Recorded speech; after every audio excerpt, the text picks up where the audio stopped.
Hello again, fellow chess players. This is my four-part series on what to do against a castled king. Um, this first example I want to show you is if you have an uncastled king, just some cunning tries you can try against this, particularly in a knight or Sicilian.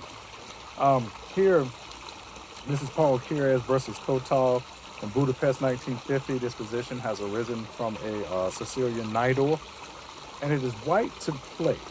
So plays um, white plays our bishop to h5, and here this is kind of almost like a waiting move. If he takes the knight with the bishop, you just activate your queen more as white. But however, black slips into a very cunning little what the art of attack here calls a Sicilian trick. And what that trick is okay, black queen goes to c4. And now what white on court was knight takes e6. And obviously the pawn can't take it because the pawn is pinned with the white bishop. So naturally queen takes. And if he doesn't accept the sacrifice, I mean, it's just a free pawn for nothing. He's threatening to take the bishop, the black bishop from black, and if black moves the bishop, then he just takes the pawn with check. So he basically has to take it. Okay, take.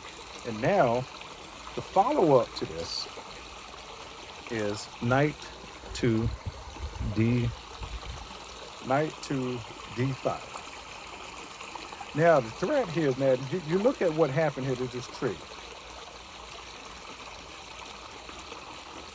White sacrificed a piece, but when he recaptured with the queen, when black recaptured with the queen, the advance of knight to d5 blocked in the queen from the critical square c7, which is actually what white is targeted. So the only reasonable way to stop knight c7 check, well, not necessarily the only reasonable way, but what he did was he parried the threat with king to d8. So first of all, we've achieved some goals here. First of all, we have an uncastled king, and they're stuck in the middle of the board. We have active pieces.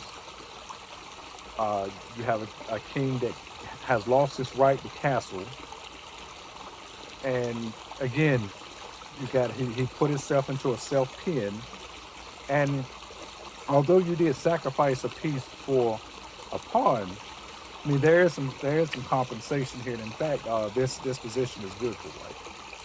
So after d8, okay, bishop goes to g4 because the knight is pinned, forcing the queen again to a very bad square because basically the queen, again he goes queen to e5,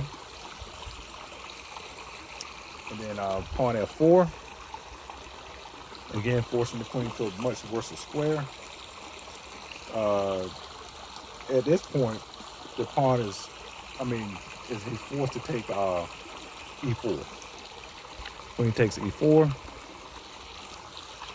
which now opens up the e file.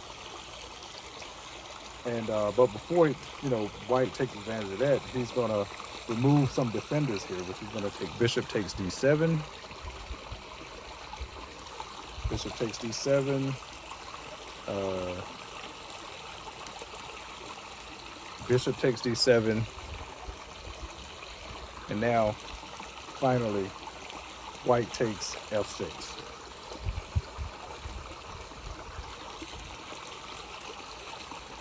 And this here basically is a hopeless position for black. Right now, his queen is being threatened by the knight, and if he takes the pawn with the knight with the pawn, then the bishop checks and forks the king and the rook. So the e file is open, the d file is open, his king is stuck in the middle. So this is a perfect example of looking for a trick or looking for some way, if you have to, even if you're at the cost of a piece, to keep your opponent in the middle of the board. And so finally, I'd like to say that, being that this is quarantine time, again, I'd like to reiterate play with a real board sometime, just to get yourself the feel of playing with real pieces. So when we get back to tournament chess after this whole COVID thing is over, it just for me, I think this is good stuff. Go outside. I'm outside here at the local natural preserve. A little bitty mini waterfall behind me. Very nice vibes, nice shade. Good chess game to go over here. Anyway, you guys take care, and I'll be back with my other three parts to this What to Do Against a Castle King series. Take care.